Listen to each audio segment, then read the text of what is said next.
Okay, are we all ready for this? Ready to rock and roll. All right. Yep. Well, listen to that enthusiasm. It's, it certainly isn't the first show of 2020. Are you ready? Yeah! Is that better? Yeah, that's good. That's That's more good. in line with what you were looking for? Awesome. This is the AT Banter Podcast, a balanced and entertaining look at assistive technology, accessibility, and its importance in people's lives.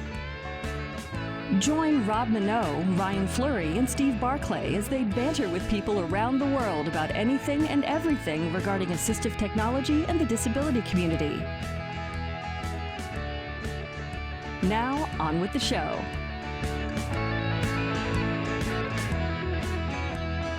Hey, and welcome to another episode of AT Banter. Banter. Oh, you guys screwed that up. You obviously didn't rehearse that. Well, you know, Perfect. we like these things to be organic. Yeah, clearly. You know. My name is Rob Minot. Joining me today, as you have already heard, Mr. Ryan Fleury, Hello. Can verify. Mr. Steve Barclay. Can also verify. Represent. Speaking of verify, did you have a big influx of Twitter listeners from? Did you have a big influx of Twitter followers after last week's show? If I did, they promptly left when they saw my content. Okay, well, damn. Maybe you should give them another plug. I am at Nut Barclay, NUTBARCLAY on Twitter, and I am not responsible for my own content. Yeah, you are enjoying being back on Twitter way too much. I am bickering with some of the dumbest people on the planet right now. Well, you know, I don't know how to feel about that. I feel that I guess I'll be supportive. I don't know. This is like watching your uncle starting to drink again. You know, he's happier, but I don't know. I showed Abby some of the stuff that I posted last week, and she just went, "Dad!" So I think I'm doing well. Yeah, all right. Well, I heard that you guys got stranded the other day. Yeah, I did. Why don't you tell us about that? What happened? It know. snowed. No, you know, No, it wasn't even the snow. Yeah, it was the wind. Like the island got like a ton of wind. I mean, both me and Steve, not together. Like it's not like that. We didn't go to the island together. It was for like a romantic Nothing weekend. wrong with that. We Romantic just happened. weekend. Not that there's. Yeah, exactly. Right. And if we had, that'd be fine. But no, I guess we both ended up on the island for our respective weekends, and yeah, we got stranded over there. They canceled. It's the first time I've ever seen them cancel a complete block of ferries for the day. Yeah, my wife and I, we went over for a funeral in Victoria. For those of you who don't know the geography of British Columbia, there's our capital, Victoria, is on an island called Vancouver Island, which is enormous, and just about an hour and a half to 2 hour ferry ride off of the mainland. So my wife and I went over for a funeral in Victoria and decided, hey, you know, let's drive north on Vancouver Island. Her company's got a development project in Duncan that they're doing, which is a little bit north of Victoria. So we decided we would go up to Duncan. We'd stay over at Cowichan Bay, which is near Duncan, a really lovely little seaside town. And then the next day we would take the ferry from Nanaimo, which is again a little bit further north, and that ferry takes you into West Vancouver on the mainland. So we got to the hotel and had a lovely evening there, and then the next morning we checked out, and as we were driving north, about 20 minutes after we left, the hotel called, and I figured that they were probably calling because we'd forgotten something, but they were actually calling because a whole bunch of the ferries back to the mainland had been canceled, which was super nice of them to tell us about, because we would have had no idea until we hit the ferry terminal that there had been cancellations. So we went to the BC Ferries website and looked up the ferry schedule, and everything up until the 8 p.m. and the 9 p.m. sailings, which are the last two sailings, had been canceled. So we're sitting. It's around noon when we get this news.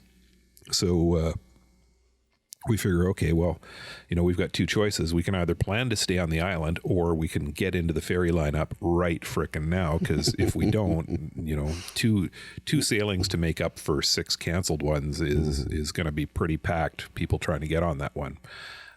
So we thought about it, and I went, you know what? We don't know when these winds are stopping. We don't know for sure that they're going to run the 8 and the 9 ferries. So, we could sit in line at the ferries and then have them canceled on us. Well, I'm glad we decided to stay, because that's exactly what happened. They canceled the last 2 sailings.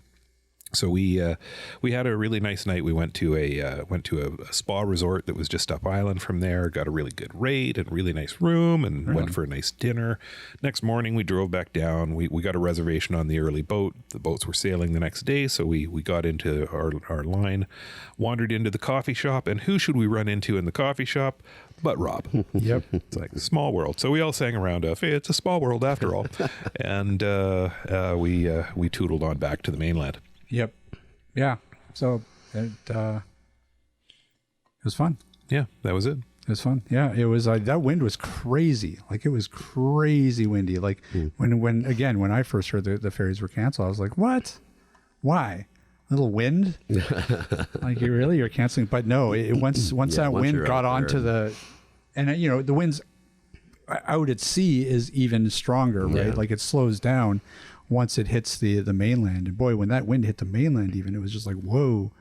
Like, I thought we were going to lose power there for a while. So so it was a little bit of an adventure. So we're a little bit late for work the next day, but it's all good. We make up for it in good looks. Exactly. And charm. Don't forget charm. Yeah. So now Vancouver and the entire lower mainland is blanketed in a layer of snow. And it is sitting at about -7 Celsius right now, which for our American listeners is about 19 degrees Fahrenheit.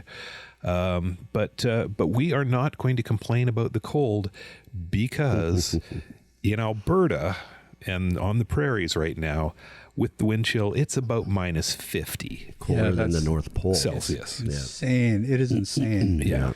Like, is this going on right across the country, or is it really just sort of western? I think it's mostly the West. We've had a big Arctic front. Yeah, this is unusual for us. Push we don't down. usually get this cold. And we still have 2 more storms coming. We got one, I think, tonight or tomorrow, and then another snow dump on Thursday, they're saying. So, Is that right? yeah. Yeah. They're saying we're Before it supposed to warms up get this somewhere weekend. between 5 and 15 centimeters of snow. Yeah, and again, for our American listeners, -50 is -58 in Fahrenheit. So that is Chilly. what do you call that? Hell. They call that hell. Yeah, that's ridiculous. And it's frozen over. That's right. Yeah. Brutal. All right, so that's the weather update for for 18 British Banter. Columbia. So wait, Ryan, do you have some news?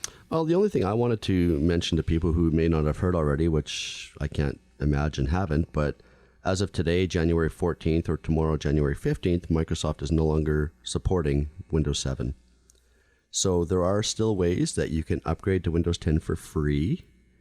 And we will have a link to that in our show notes, because there's a lot of people out there thinking you still have to pay for the upgrade to Windows 10, and you don't. Yes, indeed. I've upgraded a number of people at this point to Windows 10, and it's actually it's not that difficult. But the easiest way that I've found to do it is you download the Microsoft Media Creation Tool, which you put onto a USB memory stick. And you just run the setup program on the USB memory stick, and it starts walking you through a upgrade to Windows 10. It'll go and it'll look at all the programs on your computer, and it may ask you to uninstall some things if they are absolutely not compatible, and it may remove certain things if they are incompatible with Windows 10. And it just toodles on through, and as long as you have a legal license on your computer for 7 or 8, it's a free upgrade to 10. Cool. Oh, Windows 8. God, you remember that? I vaguely do. Yeah. Oh, I've mostly man. blocked it out. Holy crap. That's right up there with the ME debacle. Microsoft, you've come up with some gems. I'm enjoying this new policy that we have about digging up Microsoft. This is kind of fun. Yeah, we did it to Apple for a long time, right? Yeah, we did. Microsoft do. So yeah, they are. Yeah. At least Apple's come on the show. That's right. Well, I think that's when we stopped digging at them too. So Wait, Apple came on the show? Smart of us. Oh, we had a couple. We've had a couple people from Apple, haven't we? From Apple? No. Yes, we have. We've had nobody from Apple. Oh, them then.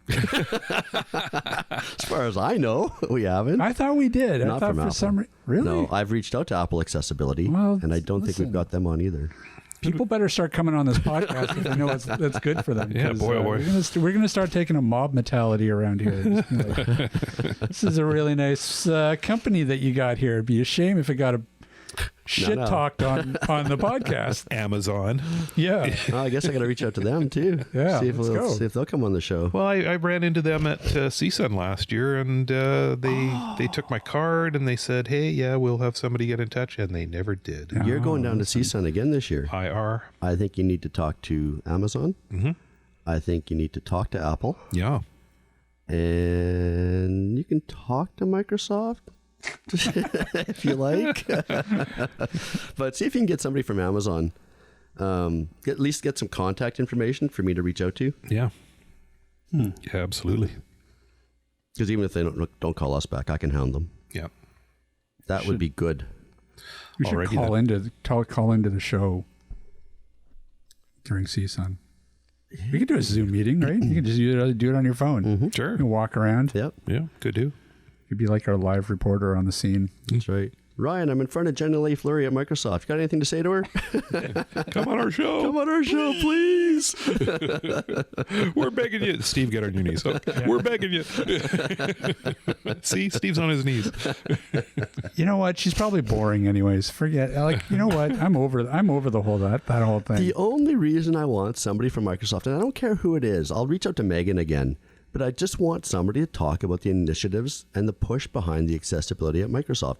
Is it Satya Nadella? Because I know he has a son with a disability, and maybe, this never would have happened to Bill Gates.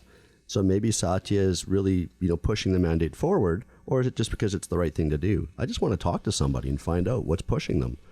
We look at Google. We've had a couple people from Google on a few times, and TalkBack is still really lacking in Braille support, in some functionality. Like Google accessibility is really lacking behind what's available on iOS. So, why is there not a bigger push at Google? I want answers to these questions, damn it. Yeah, listen to him, eh? You can tell he's upset because he's like awake through the podcast. He's on fire. Hang on, we better bring in our external consultant again.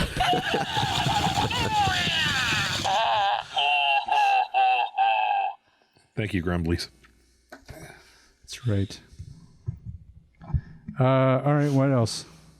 That's all the news I got. Well, you know what? I actually saw an interesting article.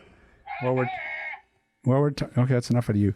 I did see an interesting article the other day that I thought we could talk a little bit about. Have you guys heard of a I don't know what to call it.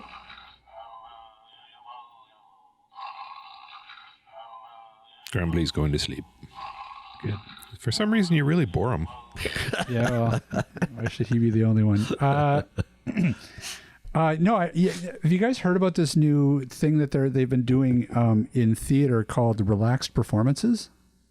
No. Do I know anything about this? I know nothing about this. So it's different theaters in like live plays. We're talking about. I'm not talking about movie theaters. They're having these what they're calling relaxed performances, and they're performances that basically a lot of times the lighting is dimmed and the sound system is turned down a bit, and it's actually no big deal if like you get up in the middle of performance or if you talk or if there's activity going on. It's a very low-key, very relaxed version of whatever the play is. And the idea behind it, it's for people with disabilities to be able to go and to attend performances and stuff, and you don't have to worry about outbursts or having to get up, or they have like quiet spaces and stuff for people to go. But it's just this idea of having specialized performances specifically for people with autism or whatever.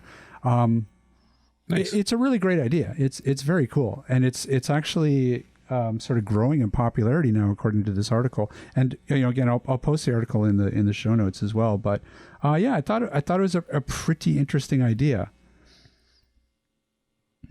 Yeah, I know movie theaters have special screenings as well for people who are on the spectrum, and I guess I'm assuming the lights are turned lower and the audio is turned down, and it's just more sensitive, right? Well, yeah, and I think they also have something for people like with toddlers and stuff. Don't they have like special screenings Maybe in certain theaters for movies where again the sound's turned down a little bit, and it's for people with screaming babies to not take them to the actual real right. Because there's nothing worse than, sorry, no offense to babies, other than they're stupid and ugly, but Wow. and loud. But no, but like who has not been behind a screaming baby in a movie theater and not been annoyed? I have never been behind a screaming baby in a movie theater.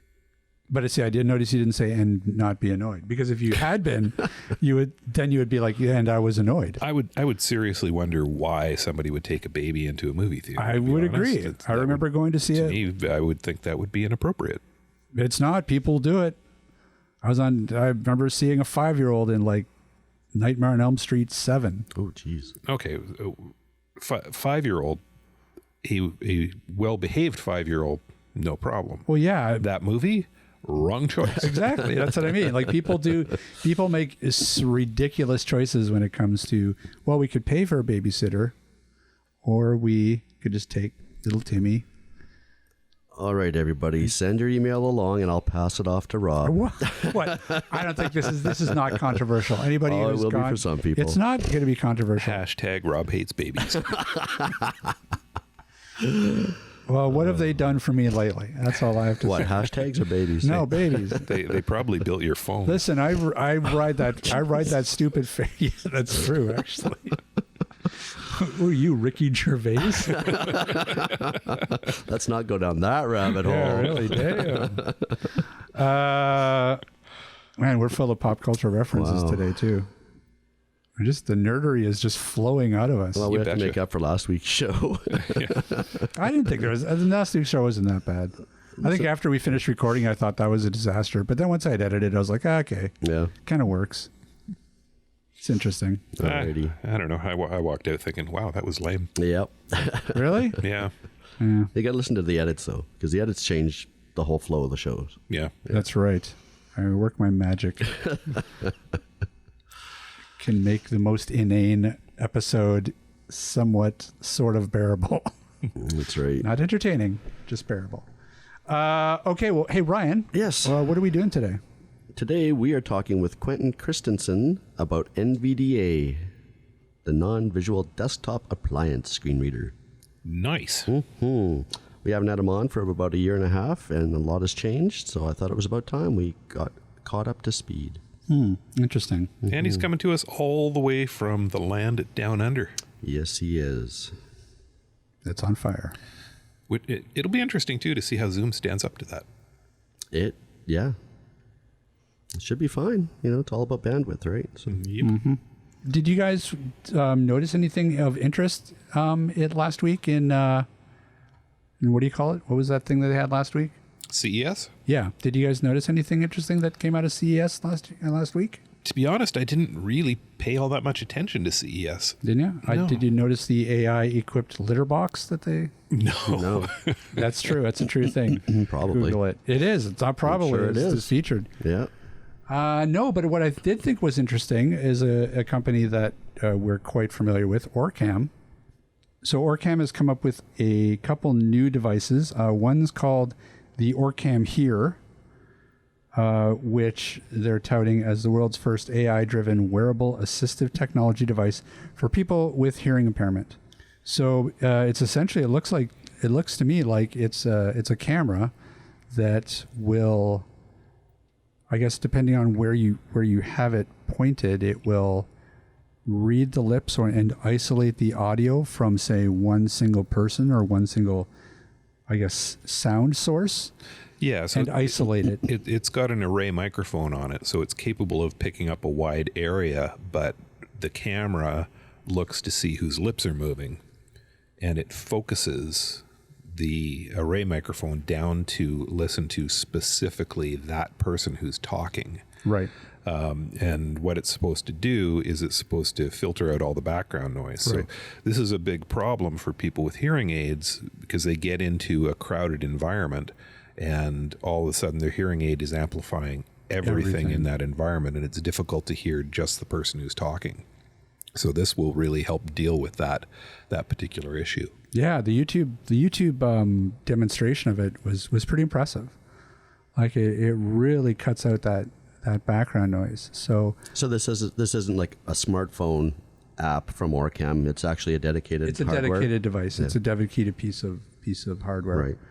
So looks pretty cool. And they also came out with another one that's called the OrCam Read, that uses AI technology to read out printed or digital texts in real time.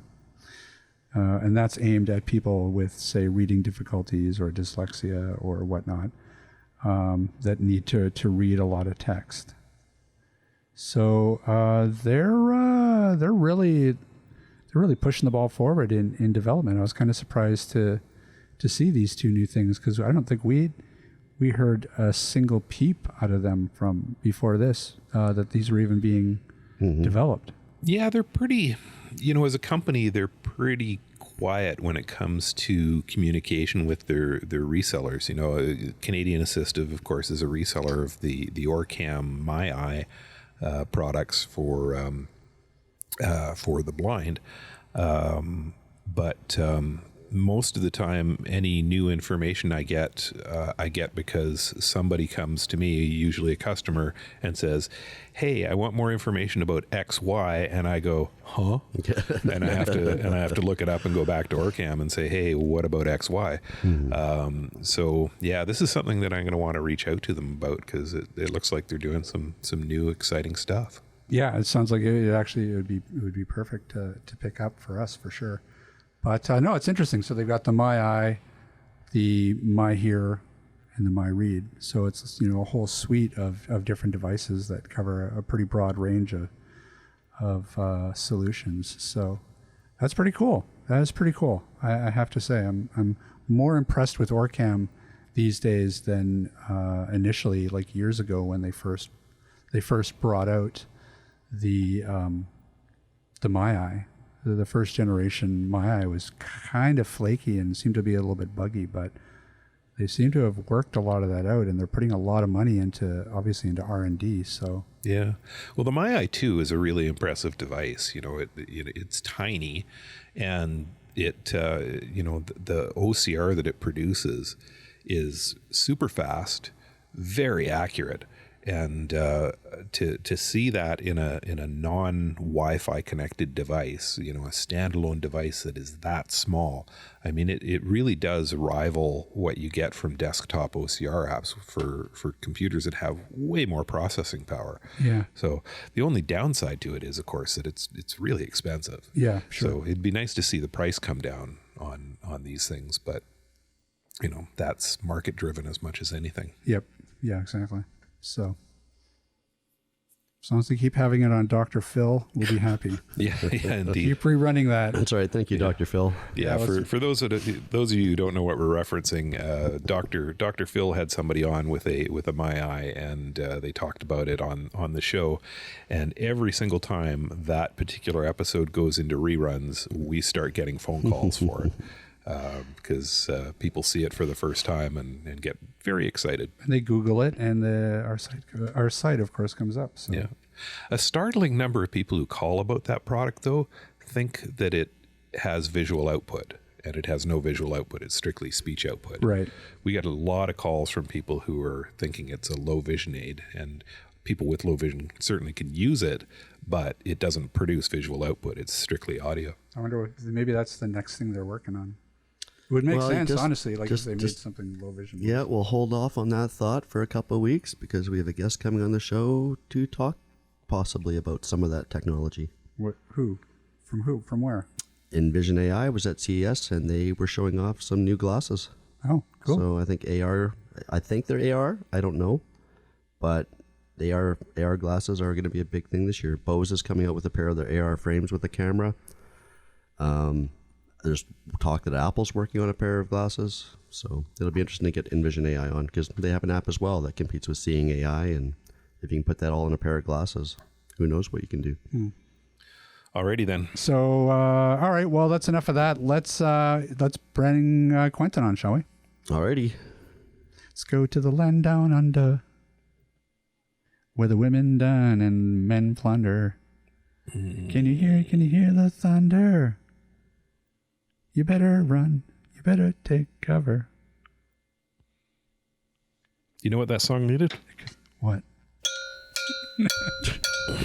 So true. All right. Preferably louder than you're singing. Hey everyone, Ryan from Canadian Assistive Technologies here to tell you about a product called WayAround. WayAround consists of a free iOS or Android app, or the optional WayLink scanner that connects to your phone via Bluetooth to identify and label items around your home or office. Using the Way tags that come in the form of stickers, buttons, magnets, and clips, you can label just about anything you can think of, such as clothing items, products in your fridge or freezer, plants in your garden, recipes, and so much more. I've used the Way tags to label my Blu-ray movies and my vinyl LP collection. If you'd like to find out more information about the WayAround product, please visit us online at www.canasstech.com. That's CANASSTECH.com, or call us toll free at 1-844-795-8324. Thanks for listening. Well, hey, listen, we want to thank you so much for joining us today. Why don't we start with who you are? Good morning, everybody. Well, actually, is it morning? Hello, everybody. So I'm Quentin Christensen. I'm the training and support manager for NV Access. So we make the free NVDA screen reader, which we've been doing now for over 12 years. I haven't been with us that long. I came on board about 5 years ago. So what my role is if you write to us or communicate with us on social media, there's a good chance that you'll talk to me. I put out our In Process blog, and I also write our training material, and that keeps me mostly out of trouble. And for mostly, that's right. Mostly. And for those who don't know, and I'm sure there's not many that don't, but we do have some new followers every once in a while. Can you tell us what NVDA is? Yep. So NVDA is a screen reader. So if you've used other screen readers like JAWS, System Access, Window Eyes, it's along those lines. It was initially developed back in 2007 by Michael Curran and James Tay, basically because they saw that the majority of blind people just could not afford the cost of a commercial screen reader. So they set about developing a new one that was free.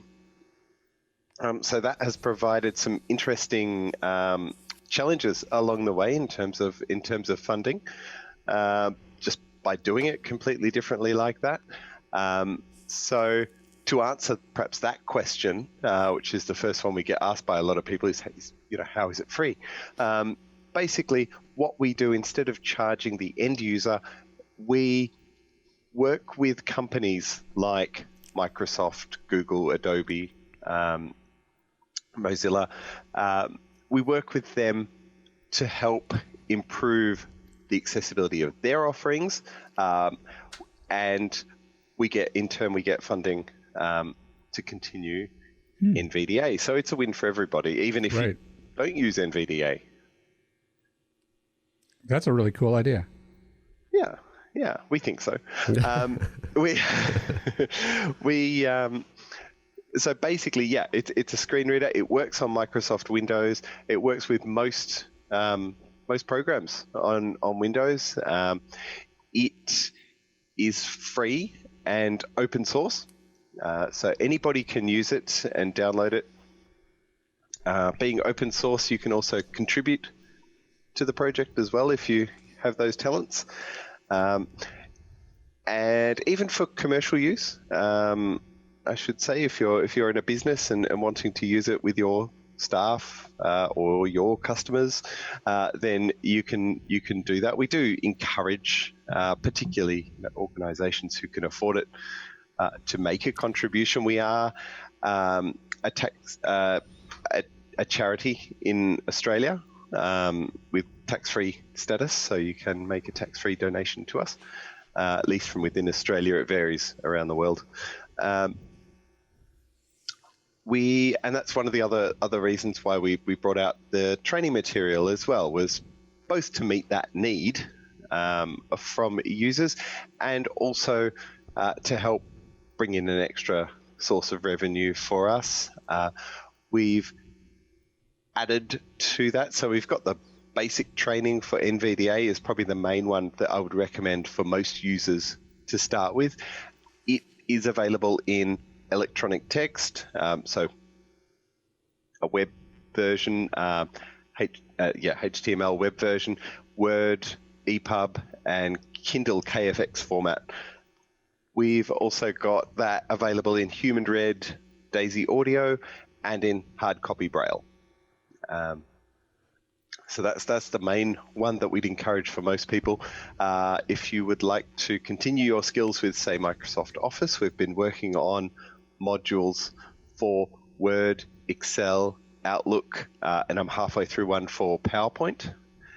And again, what we found with those has been a really interesting thing that we didn't anticipate at first, is in going through Microsoft Office and all of the features in Word, for instance.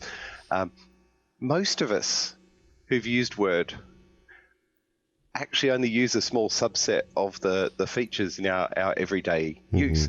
So it was including myself. So it was very interesting going through and picking all of these different features and just methodically working through them and finding features that I'd never touched before. And from the accessibility of some of them, clearly nobody in accessibility at Microsoft had touched them either. But look, I don't mean to pick on Microsoft there. No, it's a very complex product. Yeah, you can actually pick on Microsoft all you want because they keep on not coming on the podcast. So pick away. Yeah, it's open season now. That's right. No, actually, what I will say though is I've got a very good relationship with Microsoft in terms of at least passing that feedback back. So in this process, what we found was, there were a lot of issues, both with accessibility in various features in Microsoft and bugs in NVDA as well. And so it was, as well as a chance to write that material, it actually turned into a really good opportunity to flag a lot of those issues, which has resulted in improvements in accessibility in Microsoft Office and Windows, as well as things from our side as well. So no, that's definitely been a really positive thing. Sorry, Rob.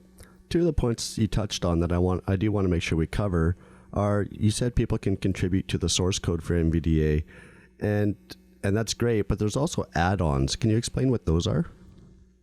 Yeah, sure. So add-ons are, in a way, they're sort of similar to scripts for JAWS. They're basically a small piece of code, basically a small add-on program that either gives NVDA extra functionality, makes it work with a program that it didn't otherwise work for, changes the functionality. So, for instance, we've had an add-on for a little while for a screen curtain that makes the screen black. That was an add-on. I'm pleased to say, actually, for everybody who wanted that, that's one of the new features coming up in in the next version of NVDA. I'll go through all those We'll get to later, that. but we'll get to that, exactly. But that's one of the things as well, is some of those add-ons like that, if they are something that a lot of people want and they're really useful, then we will look at bringing those into the main program itself, or at least that functionality. So I'll probably also, when we're talking about add-ons, touch on, and open source, touch on one of the concerns that a lot of people have, particularly as NVDA has become more popular in employment situations, is a lot of IT managers go, oh, open source, no, we can't use open source. Anybody could hack into that, which is not true at all. Basically, the way that open source software works is we've got a repository on GitHub, and anyone can access our code and look at it and offer contributions, but it will still be us who then look at those contributions and decide, yes, we're happy to accept that, no, we're not going to accept that, or we need changes or whatever. So all of the code that is in the final NVDA that you download from nvaccess.org has been either written or checked directly by NVAccess ourselves. So in that case, in that respect, it's no different from downloading any other, commercial software from their website, except that most of them are closed source and you can't look at the code. Yeah, I also noticed, I was looking at the website this morning, and you guys also have, a whole corporate government section there where it talks about the security certificates and privacy agreements and all that sort of stuff. So all the information's available. It is. And that was, one of the common questions that we get asked is things like, oh, one of my staff needs NVDA, but, is there a cost? What's the licensing? What information do you collect, obviously, with the GDPR and everything in Europe that came up, and all of the privacy concerns around the world in general. That's something that we get asked, and all of that information is on that page as well. So we've tried to make it there for anybody who wants it. And if you can't find it or you're not sure about something, feel free to get in touch. Could you talk to us a little bit about the open source part? What I'm kind of interested in is just like, how important is that to the development of the product? You guys are poised in a really sort of unique position where your competition to screen readers, you're looking at a substantially big price gap between what normally is charged and free. So I'm just curious, sort of how you mitigate, giving away the product for free. Is it in part because of that it's open source, so there's less development costs for you guys? So most of all of that infrastructure and planning around being free, I guess, was done very early on, because it's always been a core part of what NVDA and NVAccess are. With being open source, I think I saw recently something around 40% of our contributions come from outside NVAccess ourselves. Right. So yeah, definitely we do get quite a few contributions from the community, and we've got a very active and enthusiastic community, and we love that. One of the things that I always like to spruik is NVDA Con, is the conference, an online conference that's set up by users. We didn't set it up. This was something that was created by the user community of NVDA. We definitely support it, and we participate, and we love it. But that was not something that we created, so that's something we're really, really proud of our community for. With open source, we do have, and even Microsoft are starting to have some open source code as well. So that's been really good, and we can share things back and forth there. Do you see a day when we're not going to need NVDA? You know, we know that Narrator is getting better and better with every release. You know, what are your thoughts on the landscape of screen readers? Absolutely. And obviously since NVDA started, we've got, you know, iOS. Well, it was probably around the time that iOS was coming out. And VoiceOver obviously was one of the big things that made iOS popular and iPhones popular in the blind community. Android now has TalkBack. Windows Narrator, as you say, is improving all the time. So I guess, yeah, ideally from our point of view, yes, it would put us out of it. Well, it wouldn't necessarily put us out of a job, but it would, if Narrator became the screen reader that did everything for everybody, obviously we'd need to rethink how we operate. But absolutely, that would be a great outcome for users, yes. I think you've got a while yet. Yep. I think so, and we do also put in a lot of work with supporting some of those non-Microsoft programs as well. So not only you know, I was going to say Edge, but Chrome and Firefox, for instance, in terms of browsers. So yeah, and a lot of things like that. If there was a third-party program application that somebody needed access to, let's say it was an accounting software or something, do you guys do custom add-ons? We can, absolutely. Yeah, we can. If someone needs that, it can be tricky. For instance, if you came to us and said, look, I'm just a user and I really love this program, then yeah, absolutely, we can look at it. If it's something that's going to take a lot of time and it's something that will be particularly of benefit to a company, then we'd look at, well, you know, can you afford to contribute something to our costs towards that? Right. But yeah, whichever way we go, certainly we can do that. And certainly for users who have a program that you know may not be working as well as they'd intended or at all, definitely do get in touch with us, and we can certainly have a look at it and start that conversation with the developer of the program or the person who really needs it and work out what to do. Great. As Ryan eyes QuickBooks. Nope, that's not why I threw that out there at all. Like, say, That's some not why I accounting threw that out there software at all. that I happen to use every day that I hate. Yeah, maybe little methods. No, Method. no. You know, I have to give NVDA credit because I use, you know, Reaper here for audio recording, and I'm using NVDA and Osara, which is an NVDA add-on, and you know they do great work. So keep that in mind if you have an application that you're not having any success with. Thank you. Yes. I don't know why, but accounting software has always been a really tricky area in accessibility. It shouldn't be. There's no specific reason why it is, but it always has been. I did hear a couple of years ago about a new accounting program that had come out that was quite accessible. I can't remember what it was. I don't use accounting software myself, and I haven't heard of it recently enough to spruik them. Well, you mentioned NVDA Con or whatever the conference was called. When is that?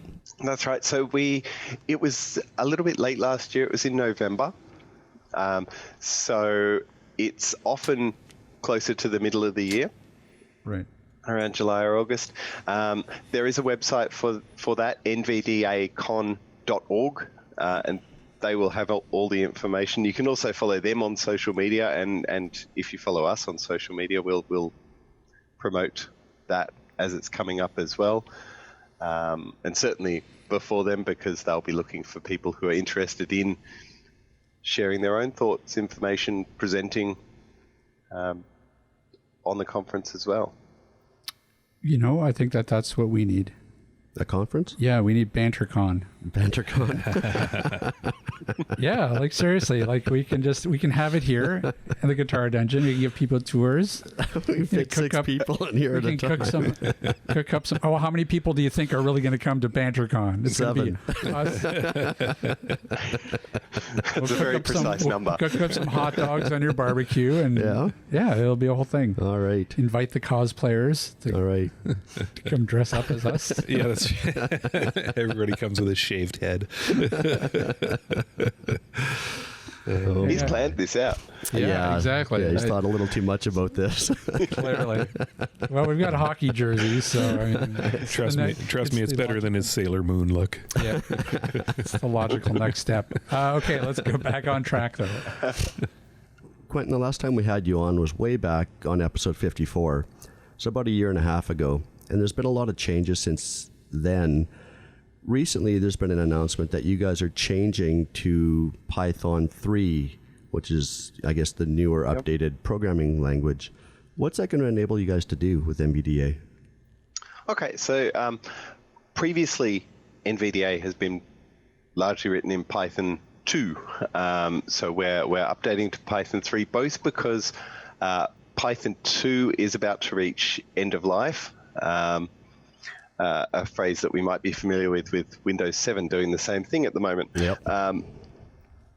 But yeah, Python 2 is about to become unsupported, and we don't want to be in the situation where there could be any issues with that. So we're moving to Python 3. We have put it off sort of as long as we could to give people time to get ready. And the other reason is that any new developers who've come along in the last few years will have learnt Python 3. They won't have learnt Python 2. So there are some things that just convert straight across and other things that take a bit more work, which is the main reason why we haven't had an update recently. Normally we've done usually around 4 releases a year. Last year, we actually only did 2 main ones, NVDA 2019.1 and 0.2, with 0.2.1 being the latest. We are still working on the release that we are still calling 2019.3, and we envisage having that out by the end of the month. But the main reason for that delay has just been to ensure that everybody had time to get ready. And by everybody, I particularly mean the add-on community, right? Because it has necessitated add-ons being updated to Python 3 as well. So I'm pleased to report that that just about all the main ones are, and I saw a pull request for the update for NVDA Remote.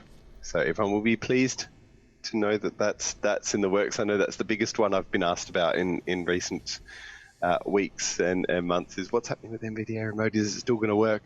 And yeah, basically that's why we have delayed it, is not just NVDA Remote, but to ensure that all of the main things that people use are ready, so that there isn't any loss of functionality in upgrading, which is kind of the opposite of what you want when you upgrade something to a new version. What it will enable us to do in the future, obviously is use some of those new functions in Python 3. One of the other big changes that we've done with this release is a project that we called Speech Refactor. It's basically just rewriting a lot of our speech code to make it more efficient and make it easier to do things like, for instance, people often ask us, NVDA reads all this information in this particular order. I'd rather have it read in the opposite order. That's not overly easy to do at the moment, but now with from 2019.3 onwards, that will be much easier to do. So you won't necessarily load up 2019.3 and find you can suddenly reorder everything, but certainly going forward, that kind of thing and changes to speech will be much easier as well. Excellent. Well, I did notice, I have NVDA and I use the Code Factory Eloquence and Vocalizer voices, and they were on the ball really quickly. They updated their add-on. It seemed to be right away. Got that installed, no issues at all. This morning, I went to bring up my systray list, and of course that add-on I didn't have. I thought I did, but I didn't. So I went and installed that, and it worked just fine too. So, kudos to the developers of the add-ons for being on the ball. Yep, yeah, everyone's been really great and worked really hard to update everything. So yeah, we're envisaging 2019.3 coming out very shortly. Actually, would you like to know a few other things that are new? Absolutely. Spill the beans. No, good night. Thank you, everybody. Good night. You'll hear it here last. Yeah. So just stepping back a bit, as you mentioned, we last spoke back in 2017. It was from my notes. So since then, and I thought I would mention this, we ended support for Windows XP in 2017.3, which was a good 3 years after Microsoft did. And particularly because, at the moment, Microsoft have just ended support for Windows 7. Right. So I thought I would flag that and say that we don't have any plans to end support for Windows 7 at this stage. Basically, the only reason that we ended support for Windows XP when we did was because it was starting to hold back a few other things. There were other things that we couldn't do and maintain support for Windows XP. So we will get to that point, at some stage for Windows 7 support, but certainly not something we envisage anytime soon. Well, keep in mind, So Windows 7's been around about 12 years. NVDA's been, 10 or 12 years. So, Microsoft has said for corporates, agencies, and companies, they can go ahead and subscribe and still maintain or still get critical updates, security updates. It's just the end users whose support is ending for. Exactly. Yes. Yeah. It's certainly for end users. I would, who are still using Windows 7, I would encourage them to consider moving to Windows 10. I know there are various reasons why you may or may not be able to do that, but certainly in terms of our support for Windows 7, Windows 10, I can confirm that everything in Windows 10 works as you would expect with NVDA. I won't say there aren't any bugs, but I won't say there aren't any bugs in Windows 7 either. So yeah, but certainly everything works quite well in Windows 10 from our point of view as well. So as well as that, we added support for OCR in Windows 10 without an add-on. Right. So back to those add-ons, we did have an add-on for that, which you would have still needed if you were using Windows 7. But in Windows 10, there is a function built into Windows that we can tap into. Windows One Core Voices, which come with Windows 10, are now the default that we use in NVDA if you just install it. I have to give you a golf clap here. Yay, no more eSpeak as default. Yay. Yeah, and that's basically why. That was one of the big things we got. And we've heard from a lot of people who said, oh, yeah, I like the idea of NVDA, but I can't stand that robotic voice. Yeah. And that's why. You actually always have been able to change it. It's just that a lot of people might not have noticed that. And certainly on Windows 10, the Windows One Core Voices are actually really good. They sound very nice. And one thing that I know people in the audience with their hands up going, but they're not fast enough. Yeah. We've one of the recent things that we've changed now is you can have rate boost for Windows One Core Voices. So we've had that with eSpeak. What rate boost is it's basically a checkbox in our speech settings that lets you essentially really speed up the speech rate. I know Mick can probably understand it with rate boost on it 100%. I know I can't. No. So if you've got rate boost on Windows One Core Voices and it's at 100% and you still think it's too slow, Wow. Then you speak gerbil. You do indeed. We've added support for a heap of new Braille displays, Braille tables, and languages and everything else. But still with Braille, you can emulate system keys from your Braille display, Control Alt, and you can add gestures with different Braille keys and combinations there, which is something a lot of people wanted. Support for emojis. Ryan, Alrighty. you stop with the hate for emojis. I want animojis. What was the other one I saw? K-emojis. What's K-emoji? K-emojis. In the Windows 10 emoji panel, I learned about this. In the Windows 10 emoji panel, there's a section of K-emojis, which are basically going back to things you can draw in ASCII. Oh, geez. Rob's all over that. Yep. ASCII. What are we going back to the 1980s now? Right. Yeah. It's a thing. Jeez. Still a thing. That's funny. Very popular in Japan, and they got to coin the term K-emoji, apparently. There you go. We can now auto-detect some Braille displays as well, which is quite handy. And it's one of many features, I think, that may not be revolutionary, like auto-detecting Braille displays. It's not that we can detect new ones. We can as well. But that auto-detecting is just something that makes life just that bit smoother and simpler and just work. And yeah, along the same lines, performance improvements in Word, Excel, Chrome, Firefox, pretty much everything. Command prompt, PowerShell. I know a lot of people had indicated, and certainly for a little while there, things were a bit sluggish in particularly Excel and Word, and we've definitely improved on that. So we're pleased to share that. And yeah, some of the things that are coming up in 2019.3 this month are more improvements to command prompts, PowerShell, Windows subsystem for Linux. We've brought in Screen Curtain, which makes the screen black. Screen Highlight, which as well replaces the Focus Highlight add-on. Things like the Java Access Bridge are included, which gives you access to Java applications. And we've improved support for things like Eclipse and Android Studio, which are all Java-based, which now work a lot better than they did, which is good.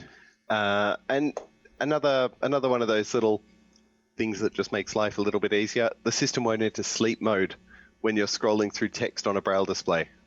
So we got, lots of other little things, reporting the state of track changes when you toggle it. Well, I'm going to ask you another question here, because I've tried to take the NVDA certification exam without studying, and I failed. I've gotten close. I've gotten really close, but I just haven't made that percent mark yet. I feel like you're confessing this to the prof here. I am indeed. Yeah, so I need to purchase the training or just start reading the help documentation. But one of my RTFM, dude. RTFM. I don't do that. I've been doing this long enough not to have to. Okay. Wow, listen Obviously, to this. I have to. Okay. Is there a way, and I'm going to ask this because I don't know the answer, is there a way to change the verbosity level in NVDA? Yes, yeah, absolutely. Where? So, This is a tech support call now? I've looked and I can't change it. I've gone into tables and not detect columns and rows, and I've gone into this setting and changed that. I've gone into speech mode, and I just can't find it. So this, Okay, let's all say it together. RTFM. So, just for you, I'm very pleased to be able to also share that we have paid telephone support. So I'll be charging you for this afterwards. You can indeed. Absolutely. Send me the bill. There are a few different places where you can change the amount of information that NVDA reads from NVDA P, which changes how much Punctuation. symbol pronunciation, to the document formatting settings that you mentioned there, so you can change whether it reads cell information or font changes in font and things like that. A lot of them are to do with their function, not so much a single verbosity group of settings, but it's if you want to change what NVDA reads when you're typing, for instance, that's in the keyboard settings. Right. So you can toggle whether it reads words, reads individual characters as you press them, reads command keys like enter and space and arrows. Yeah. Okay, I'll have to call you. Sure. All right, moving on. We actually just one other thing as well, because I know there's been quite a few updates to this recently. We have a guide for those of you coming from JAWS. We have a guide on switching from JAWS to NVDA, which has been updated quite a bit recently with a lot of new information. So that's another resource, a free resource that is very useful for people, particularly since NVDA in the latest WebAIM screen reader survey, NVDA was number one. Go us! Yay! Nice. Well, you're the screen reader we keep hearing more and more people are switching to, and I was thinking this morning, I've been a JAWS user for 27 years, and was going to ask you, and I'm sure you guys have thought about it, but why isn't there maybe a JAWS keyboard layout option in NVDA?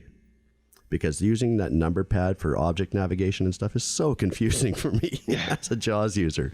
I want my number pad back, my arrow keys, my home and end keys. There's a few things we could do. There are two main keyboard layouts that you can pick from with NVDA. There's desktop layout, which is the default if you don't change it, which uses that number pad for object navigation and screen review commands. And there's laptop keyboard layout, which basically assumes you don't have a number pad and reassigns those keys elsewhere. We don't specifically have a JAWS emulation, keyboard layout. You could use input gestures to remap any key commands that you want. You could do that. It could be laborious depending on how many you want to change. You could certainly do it. Okay, cool. Well, at least you have a guide. I'll have to get the guide. Yep. Perfect. Hear that, world? I'm switching to NVDA full time. Woohoo! You heard it here first. That's right. No, it should be hello world. I'm going to RTFM. Maybe one day. Yeah. For anybody who doesn't know what RTFM means, because that could be a kind of an inside the industry joke. You think so? I don't know, maybe, but you can probably Google it. Oh, I got to Google it now just to see if it actually shows up. Yep. Yeah, you can Google that. Okay, yeah. Google it. I would just say what it means, but I don't have to bleep anything. And I would like to point out that Ryan is definitely an example of PEBCAC. Which I don't think you can Google. No, that's not on Wikipedia. That's a Rick term. No, I got that somewhere. Quentin, do you know what PEBCAC stands for? I do indeed. I'd heard of that over here in Australia quite a few years ago. Yeah, I think that's just a general tech support one. Okay, I thought that was just something Rick came up with. No. Anybody who's done tech support has probably heard that one. That is I can tell you that without Googling. That is problem exists between keyboard and chair. That's right. Yes. And I did just Google it, and it will give you the answer as well. Excellent. You can Google anything. Excellent. Thanks, Google. Yeah, welcome to the acronym show. That's right. Yeah. Hey. No. Goodbye, AT Banter. Hello, acronym show. No, we're just ATB. ATB. There you go. Actually, one thing I did mean to mention. Sure. Since I forgot to mention him, and I probably should have when we were talking about how we keep NVDA free and things like that. We have a new since we last talked, at least, a new general manager, James Borum. So that has brought the company all the way up to 4 of us. Wow. Yeah. So James manages things like partnerships and contracts, and that takes some of that work off Mick. So Michael Curran, our lead developer, is now back to doing more lead development work, which is what he loves.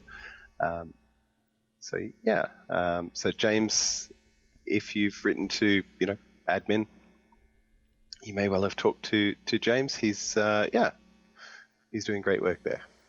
Well, for a team of 4 people, you guys have taken the world by storm. No I'm kidding. on the NVDA Facebook page, and you guys are everywhere. And I don't know how many times, a week or a month, I have people asking me, about NVDA or talking about NVDA. You guys are everywhere. So kudos to you for all the efforts and work you guys are doing.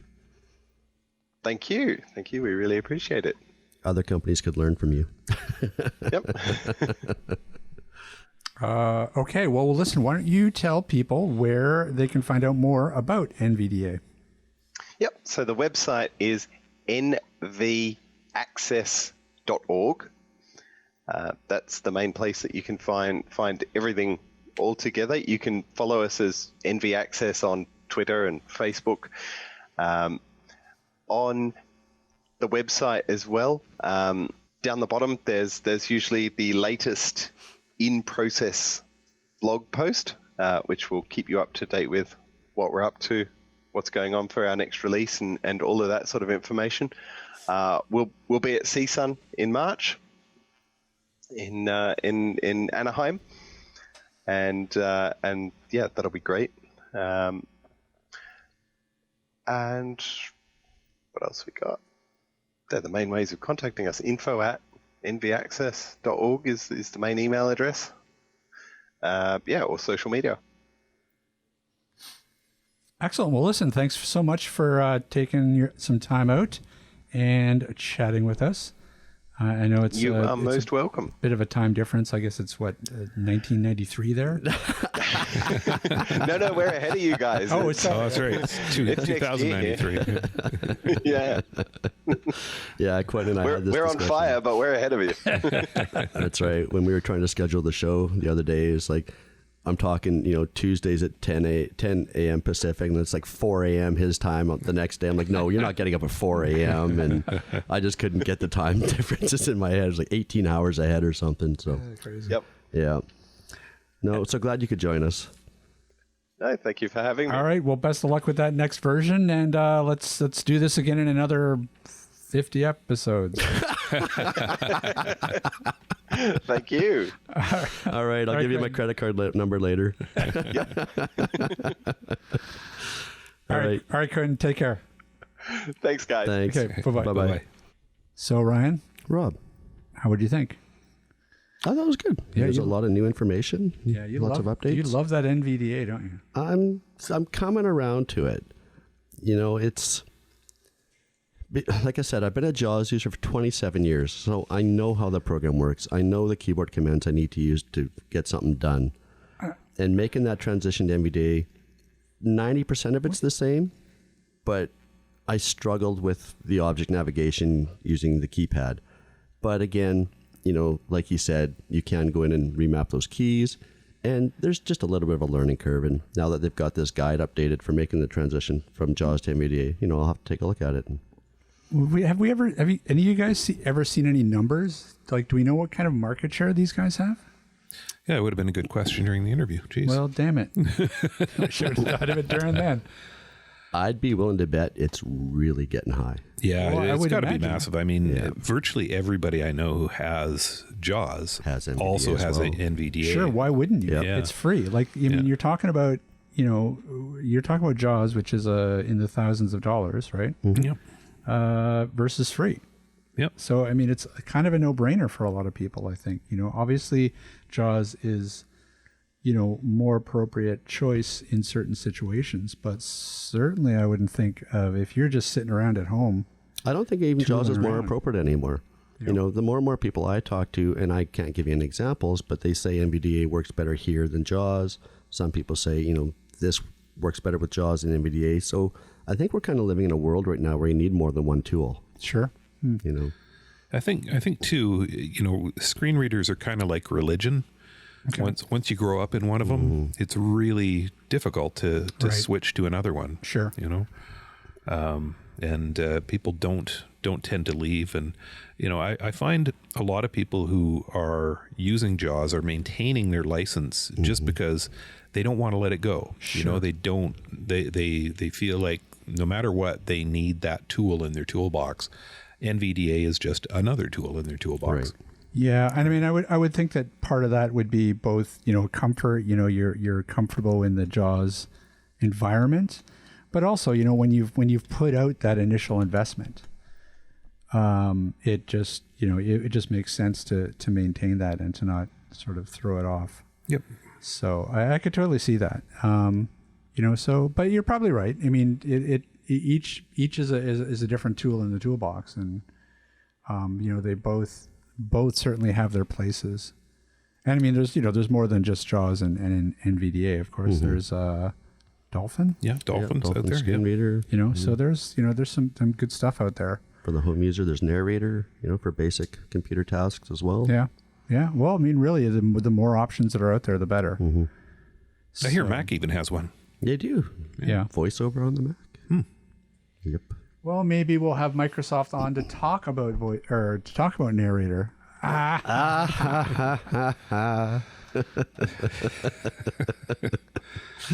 That deserves a cowbell.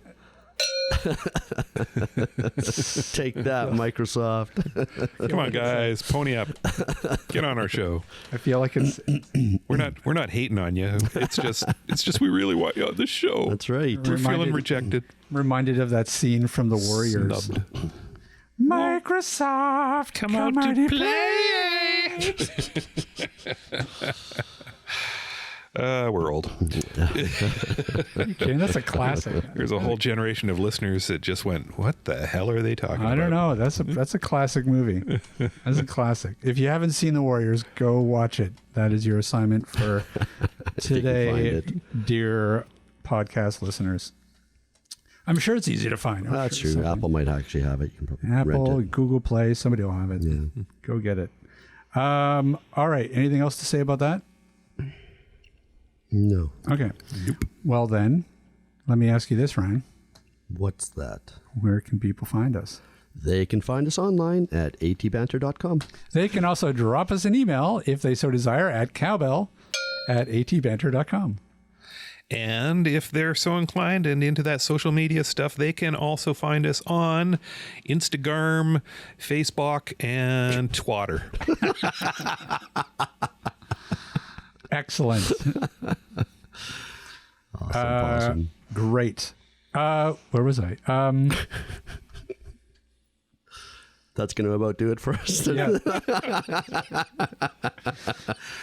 All right.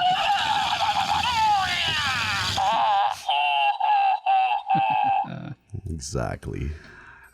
Where was I? Okay, that's going to about.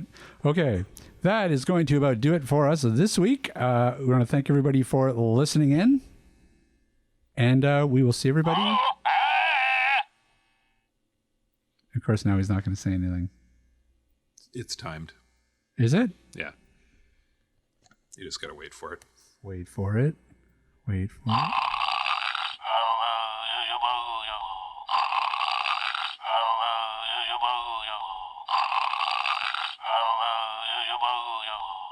Ryan, you need to mic him. Like, seriously. Alrighty. Just mic him, and I can do that. It'll be mic'd for next great. week. All right. That'll get Microsoft on the show. Absolutely. We got grumblies.